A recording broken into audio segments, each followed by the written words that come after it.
come back from the short break. We have looked at several things. We've understood Joe's stories, where we've been able to talk about the different examples of the drugs commonly used by different people, and especially the young people. We've also looked at the signs, things that you can look at and say that young people could be using drugs. We've also looked at some of the factors that have always pushed the different young people to using drugs. And in this, we've also been able to identify some of the solutions, some of the preventative measures that we can actually share with our other young people out there and even the viewers. So right now at this moment, I would like us to hear from each of the different people here, that is Hilary, Denise, Shubi, and Paul and Terry, about their lessons. What exactly have you learned from this whole story of Joe? Let's start with Shubi. Personally, from Joe's story, I've learned that as young people, we go through so many things, and sometimes instead of dealing with them, we turn to drugs and alcohol. So I think there is always someone willing to listen, so we should talk to anyone, our siblings, our friends, anyone you feel free talking to. Thank you. So hope Shubi remembers to actually take that message back home. You have fellow young people where you stay in your village, in your circumstances, those you meet on the way, those you meet at church. Ensure that you always give them this message. I think if each of us really plays his or her part, we can go a long way into saving the future generation of this world. Thank you very much, Mr. Semakula. I think also that reminds us an important skill of our interpersonal relationships and friends formation, or formation of friends, where you as a young person, you have to make sure that you have a friend, because we work in groups. No one can go far without anyone. So it is very important that we have these friends that we shall talk about. And they differ depending on the kinds of person you're dealing with, your ambitions, your interests. So it is very key, like Shubi has said, instead of resorting to drugs or abusing alcohol, resort to your friend. Let's hear from Hilary. And out there, we've had young people even in school who never have a friend at all. Somebody enters school, first term, no friend. Second term, no friend. Third term, it means there's a problem with you. You cannot simply live on an island. Yeah. In all categories of life, they are friends. Even our grandies have friends, our parents have friends. So we want to encourage the children to really have those friends, those good friends that will bail them out when such temptation comes. We should observe the groups, the friends we are going to have, we are going to engage with, because if you choose to go with bad friends, that means that you end up going in a wrong side. And if you choose to go with good friends, you will end up doing good things. So I think that also we as people should learn which side, which friends are we going to deal with. If we deal with good friends, we can do good things. But if we deal with bad friends, we are going to end up doing bad things. Yes, you're going to end up doing those things. So Yeah, that is my idea. Hilary's message is loud and clear. I think just to add on what Hilary has said, as young people, we make friends, and we are also encouraging you to actually make friends. And we are saying the friends could be your peers, someone you're with in the same age bracket. But we are also encouraging you to make friends who are even way older than you. It could be an auntie, it could be your father, it could be your mother or a relative or anyone else, or someone you look up to. My friend Terry, in one of the sessions we had, said that they look up to Sudhir Rupalaria as a businessman. I think one day perhaps you will be friends with Sudhir, and you will sit on a table like this and you will have a discussion with him on perhaps how did he make it in life. Meaning it will be very, very hard for Terry to actually end up or resort to using drugs even when he's stressed about something, or when the mother has actually done anything wrong to them and they feel they need comfort. They will never ever seek their comfort in alcohol or drugs, because perhaps they have a Luparelia that can tell them, look here, this is a great business idea that you could actually start with and grow big. So it is very important that we observe the friends that we have. What are those things that bring you closer to that person? Is it ambitions? Is it interests? Is it hobbies? They love dancing, I love dancing. Is it food? Some of you love eating. And right now some of the viewers are actually eating. Is it the eating that is going to bring you closer to In other words, that Priscilla, person? Yes, then that Mr. means Semakola. that we should encourage our young people to think of getting friends who add value. Yes.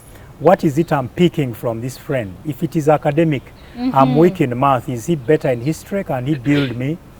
If it is math, am I weak in math and he can build me in math? But if you have friends who are as weak in math as you are, then when will you ever improve? But it's also important for us to have genuine friends. Out there we've learned and we've heard from our elders and people who lived before us, there are so many cosmetic friends. Friends on the surface, friends who come when they are targeting something from you, and once they get it, the whole friendship is gone. We have also heard many young people complaining, I can't imagine, it is my friend who did this to me. So many times those people we really call friends are not genuine friends. So those of us who have had the chance to be told how to make friends, let's look out for those friends that will really matter in our lives. And connecting it to the challenge of drug abuse. If you have a genuine friend, the first time he sees you trying out a cigarette, he'll caution you. If you fail, he'll tell your caregivers. If they fail, he may even go to police, all under the courtesy of helping you.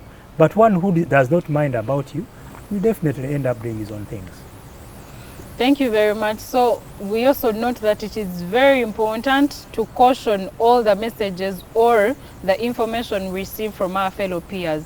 Not everything that Hillary is going to tell Denise is actually the gospel truth. It could be information that is very wrong, because they could say, I took the heroin or the cocaine and I was cool, I passed the exams, because we've seen some of the young people during examination period saying, I have to use this Kuba. Kuba will keep me awake so that I can read my books and, make sure that I grasp everything.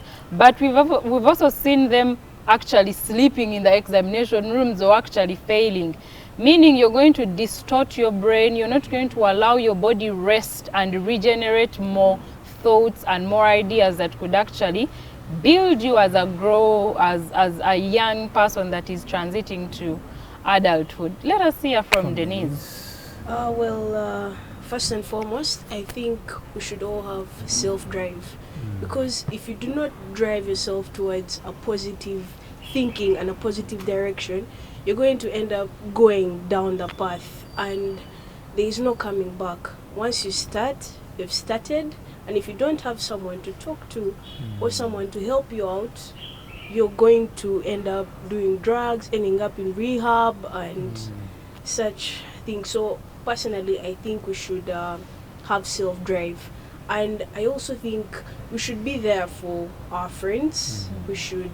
They should have someone to talk to, because we need to show them the right path. If you see someone, even if they're not your friend, but if you see someone going in a wrong path, you should definitely help them. And we should also have bigger motives in life than, there's this thing of how you YOLO, you only live once, but you're going to end up doing the drugs, but how is it going to help you? And they frustrate the rest of your life. Exactly. Your life is going to end up in shreds, like it's going to end there and you'll have nothing to do about it. Just because you think you will only live once, but there are actually bigger motives in life. You should look up to bigger people, like how you say she looks up to Sudil, instead of looking up to people like Pablo Escobar, So, yeah, you should have bigger motives in life. Okay, thank you very much, Denise. I think I would want to begin it at that note of self-drive. It is very, very key for an individual, for a living human being, to have self-drive. I don't know if it's okay for me to call it a skill, but it is something that drives you, what pushes you to do what you do. And the drive we are talking about here is not the drive of you saying, let me go do some Cuba so that I can look like Beyonce or look like look like maybe Bebe Cool or look like the aspiring, people who are aspiring, like Bobby Wine maybe, who is aspiring to be a president. Have self-drive that is going to push you to achieve what you desire in life. You could want to be a pilot like Mr. Semakula told us, but I don't think pilots drink alcohol and then they go and drive people, or I don't know Actually, if for they your call it information, driving. whoever ever wants to become a pilot, there are certain things that are obviously restricted. Like That alcohol. will yeah, if you're and drugs. alcoholic, you are not there. If you have challenges around epilepsy, piloting is not for you. Because so If there's many a there are difference, a chances. challenge with your eyesight, and all that is likely to happen if you began taking drugs early. Yes. So it is very, very important for us young people to have self-drive. It is also important that we have role models in life. Maybe as these other young people share their lessons learned, they maybe should, Terry already told us, Paul will also tell us who their role model is, and it is very key that you have a role model in life, because even that could help you move or achieve your goals, because you have someone you look up to. Let's hear from Paul and then Terry. For me, I've learned from Joe's story that we should learn we should learn to seek guidance from the professional health workers. This can help us not go astray from our right path, and also seek guidance from the parents. Like, let the parents be there for us. Mr. Semakula, do you have any comment about that? And what do you also tell seeking the guidance parents from out the parents, there? definitely it is an obligation for us young people to first and foremost be available for our parents. We have also reminded them to be available for us, but their availability and our availability should all translate into gaining and benefiting from them.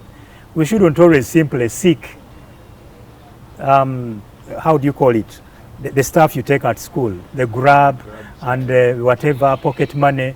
No, beyond all that, seek some mature guidance. Yeah. Daddy, what happens when somebody takes drugs? Mommy, what happens if I see people taking Cuba and all that? They're also knowledgeable, they have lived in this world, so they can see what is happening.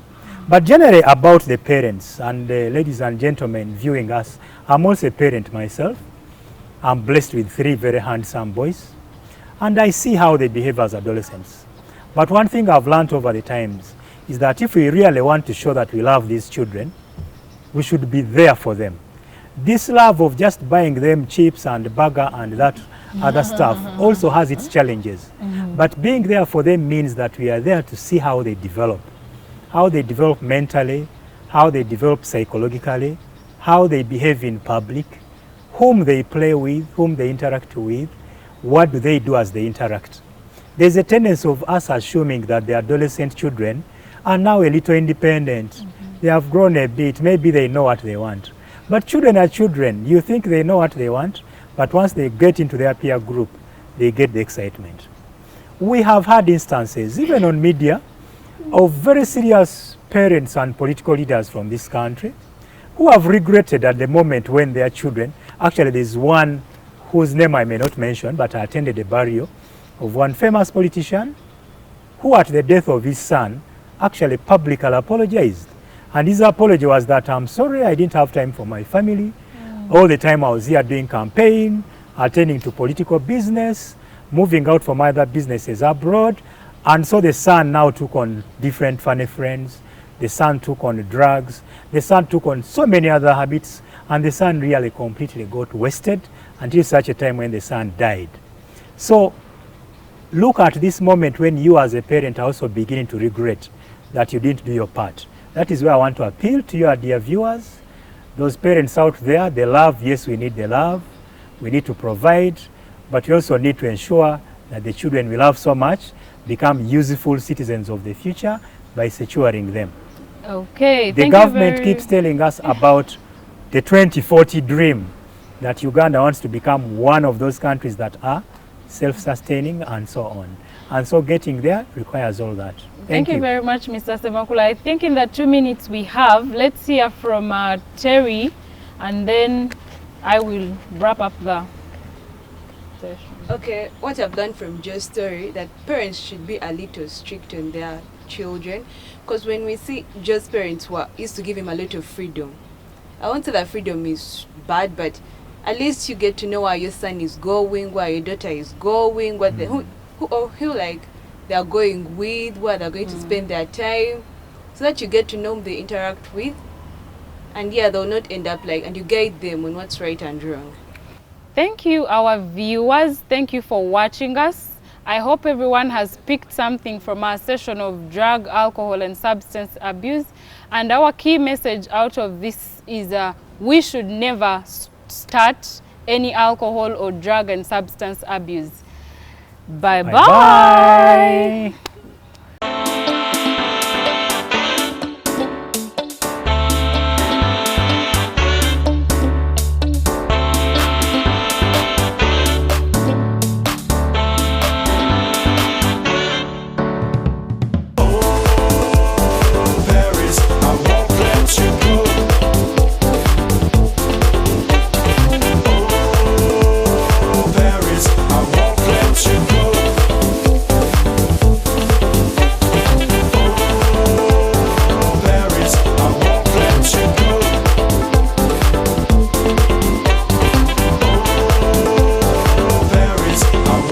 let you go.